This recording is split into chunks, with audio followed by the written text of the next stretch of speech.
Shalom, Bapak Ibu Saudara yang Tuhan Yesus kasihi. Selamat hari Minggu. Bagaimana kabarnya? Jemaat sehat? Puji Tuhan. Dan pada saat ini kita akan merenungkan firman Tuhan yang terambil dari Ratapan pasal yang pertama, ayat 1 sampai ayat yang ke-17. Ya. Bapak Ibu Saudara, kita bisa melihat di dalam bacaan ini betapa penulis kitab Ratapan ini secara detail dia memperlihatkan kepada kita, pembaca, yang memperlihatkan ada sebuah kondisi yang begitu sulit. Ya. Ada kesusahan yang ditampilkan oleh penulis, ada sebuah kondisi yang tidak baik, tidak nyaman. Kita juga bisa melihat di dalamnya itu ada penderitaan, ada beban hidup, ada duka cita, ada keruntuhan, dan juga kesunyian. Dan inilah yang sedang dialami oleh bangsa Israel pada saat itu. Penulis memperlihatkan kepada kita bahwa ini adalah kondisi-kondisi yang sangat berat untuk dilalui oleh siapapun. Tidak hanya oleh bangsa Israel sebenarnya. Tetapi kalau seseorang sudah berada di dalam kondisi seperti ini, hidupnya teramat sulit. Ya. Tidak mudah untuk menjalani, apalagi keluar dari kondisi hal-hal seperti itu. Nah, termasuk kita, Bapak Ibu Saudara, yang saat ini juga sedang mengalami hal yang serupa di akhir-akhir ini. Kita yang sudah terbiasa hidup penuh dengan kesibukan, kita juga sudah biasa hidup dalam rutinitas pekerjaan atau usaha, bahkan pelayanan atau ibadah. Sekarang kita dibatasi oleh banyak sekali aturan, di mana kita tidak boleh lagi berkumpul, bersekutu, bahkan beribadah bersama, sehingga kita diberikan kesempatan untuk melewati ibadah kita hari Minggu dengan cara seperti ini. Ini sesuatu yang tidak mudah. Tetapi ada hal-hal yang harus kita rubah demi kebaikan bersama. Nah, bagi orang-orang yang terbiasa bersekolah, terbiasa bekerja, terbiasa beribadah, lalu kita dibawa di dalam kondisi yang sangat berbeda, ya, itu juga sulit untuk melakukannya, Bapak Ibu Saudara. Dan untuk pertama kalinya juga saya membaca sebuah artikel yang menarik dan saya mau bagikan kepada Bapak Ibu. Artikelnya seperti ini, Bapak Ibu. Kita terbiasa mendengar sebuah ungkapan, ya, bahwa kalau kita bersatu, kita teguh, kita bercerai, kita runtuh, ya, seperti itu. Nah, tulisan ini berkata bahwa dalam sejarah manusia baru kali ini bahwa ungkapan ini tidak bisa dipakai, gitu ya. Karena kalau kita terus bersatu, terus bersekutu bersama, sering berkumpul, kalau virus itu sudah ada, itu malah membuat kita mati. Tetapi kalau kita bercerai, artinya kita tidak lagi berkumpul-kumpul, gitu ya. Itu malah membuat kita bisa menyelamatkan orang lain. Ada sesuatu yang berubah. Dan rutinitas kita juga berubah. Bahkan 2 minggu ini, kita sedang melewati sebuah perubahan yang tidak mudah bagi kita bersama. Tetapi karena kita sepakat melewati social distancing ini bersama-sama, saya rasa apa yang kita lakukan saat ini walaupun berbeda, tetapi kita mau berbagi bahwa apa yang kita lakukan ini adalah kita mau menyelamatkan orang lain. Dan itu menjadi sesuatu yang baik. Dan biarlah apa yang dilakukan oleh pemerintah sampai hari ini, sampai detik ini dan hari-hari seterusnya, mari kita sebagai jemaat Tuhan yang diberikan hikmat dan kebijaksanaan, kita taat sepenuhnya apa yang boleh pemerintah berikan kepada kita untuk boleh kita lakukan bersama. Nah, kembali lagi Bapak Ibu Saudara, kita di dalam perenungan kita pada saat ini, kita bisa melihat di ayat yang ke-11 ya. Ayat yang ke-11 di situ dikatakan, lihatlah ya Tuhan, pandanglah betapa hina aku ini. Di situ ada kata kunci, lihatlah ya Tuhan. Ya. Merupakan ungkapan teriakan bangsa Israel di tengah rasa kesepian dan ditinggalkan ketika hukuman Tuhan itu berlaku atas mereka. Hidup dalam kesepian lalu ditinggalkan itu adalah sesuatu yang tidak nyaman, Bapak Ibu Saudara. Tidak enak. Ya. Tidak sejahtera sama sekali. Tidak ada manusia yang mau hidupnya ditinggalkan dalam kesepian dan kesunyian. Berat melewati hal-hal seperti itu. Ada banyak kesaksian, semakin dia hidup dalam kesendirian yang penuh dengan kesunyian dan kesepian, waduh,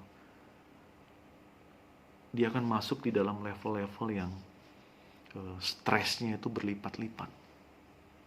Tidak ada teman bicara, ya. Tidak ada teman diskusi, dan hal sebagainya.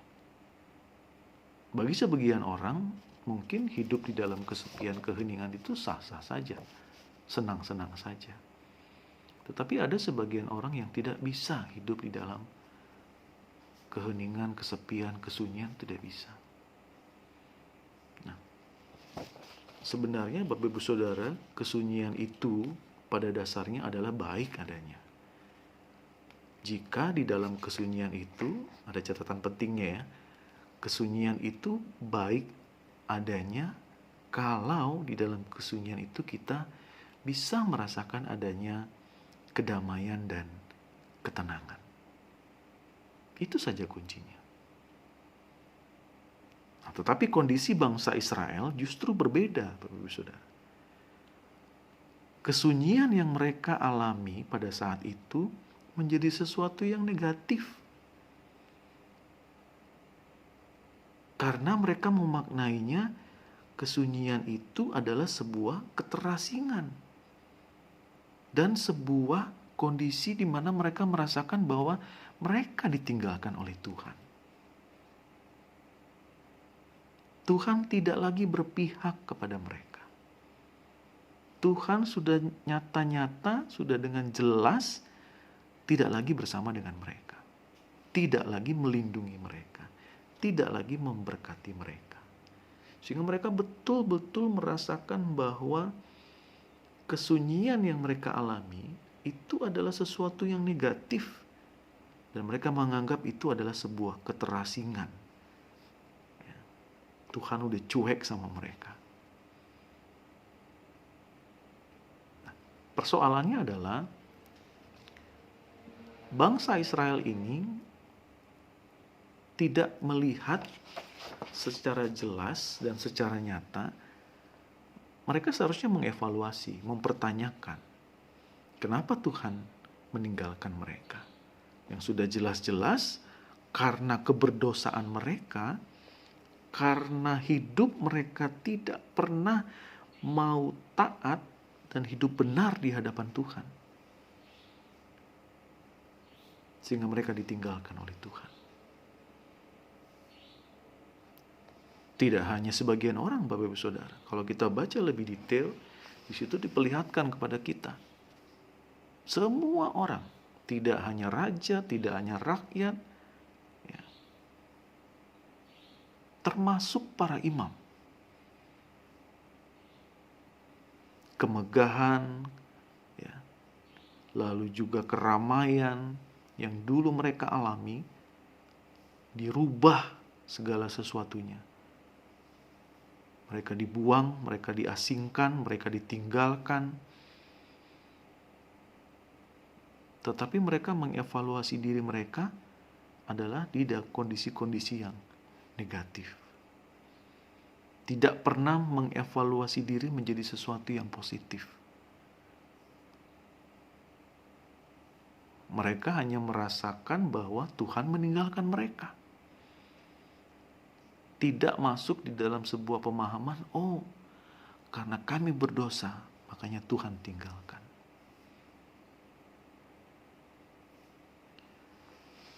Nah, Bapak Ibu Saudara yang Tuhan Yesus kasihi, pada saat ini kita sudah masuk di dalam minggu-minggu Prapaskah. Ya.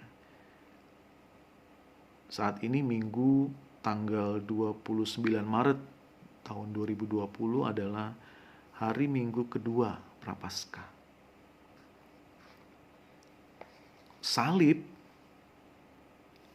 dipakai oleh Allah juga sebagai sebuah simbol kesunyian dan kelemahan. Di situ juga disimbolkan bahwa dengan salib kita ditinggalkan tanpa kemegahan.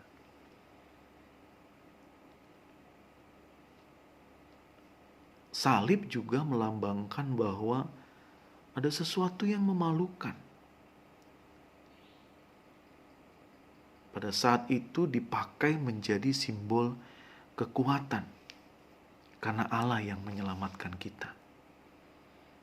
Salib yang begitu hina ternyata itu memperlihatkan kepada kita bahwa Allah menyelamatkan kita. Terlebih tantangan bagi gereja dan para pelayan-pelayannya, Bapak Ibu Saudara, bukan hanya para hamba Tuhan, tetapi juga para pelayan-pelayannya, baik para presbiter, majelis penatua diaken, ya, dan semua pelayan-pelayan yang ada, termasuk kita juga jemaat Tuhan. Ya. Pada saat ini kita bisa melihat, Bapak Ibu Saudara, kita jangan masuk dan kita harus berhati-hati dengan simbol kemegahan dan simbol kebesaran.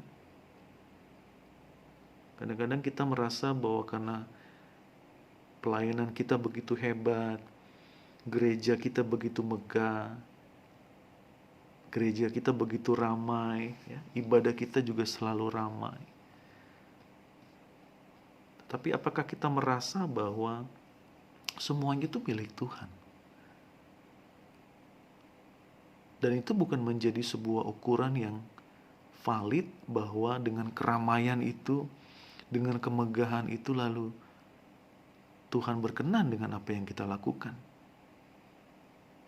Dan ternyata, apakah itu juga membuktikan bahwa hidup kita sudah benar di hadapan Tuhan? Apakah di dalam kemegahan dan keramaian itu, hidup kita juga sudah benar di hadapan Tuhan?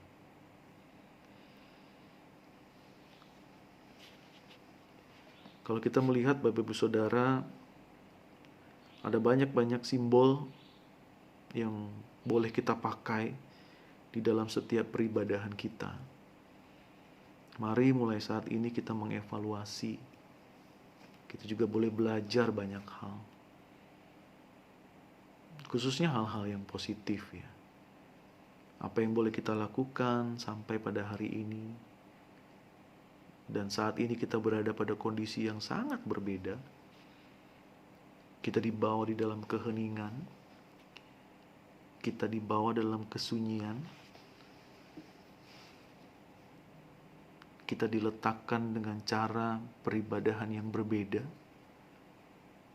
Tidak lagi dalam keramaian. Tidak lagi dalam sebuah kemegahan. Pertanyaannya adalah satu. Dengan kondisi seperti ini, kita harus terus memperlihatkan bahwa hidup kita terus benar di hadapan Tuhan.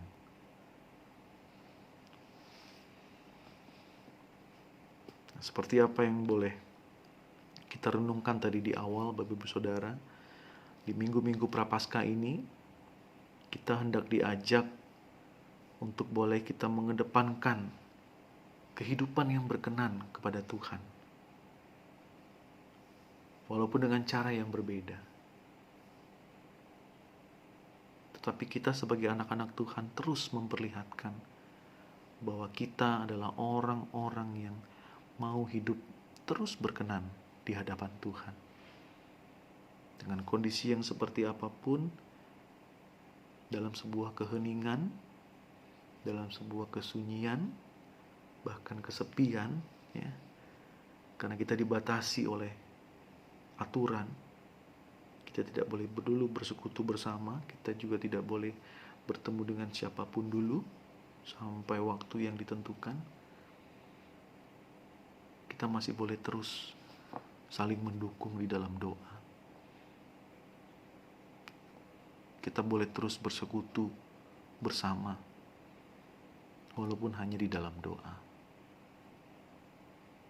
Tetapi dengan sebuah catatan penting, kalau kita hidup dan merasakan kesunyian, kesepian, keheningan, maka Bapak Ibu Saudara, carilah kedamaian dan ketenangan di dalam Tuhan. Sehingga kita diberikan kekuatan yang baru setiap hari dalam kita menapaki setiap persoalan yang ada, khususnya kita pada saat ini. Mari di dalam kondisi-kondisi seperti ini, Bapak Ibu Saudara, kita tidak lagi hidup apa saya mau katakan, bahwa tidak hidup eksklusif, ya, tidak hidup mementingkan diri sendiri. Apa yang kita lakukan saat ini itu membuktikan bahwa kita mau berbagi dengan orang lain. Apa yang kita lakukan saat ini adalah menjadi berkat bagi orang lain. Mari kita terus dukung program ini. Kita beraktivitas dari rumah. Kita juga dukung pemerintah. Kita dukung juga tim medis. Kita dukung semua petugas-petugas yang ada di luar sana. Ya. Berikan mereka dukungan dalam doa. Berikan juga dukungan di dalam dana dan hal-hal lain yang bisa meringankan beban kerja mereka.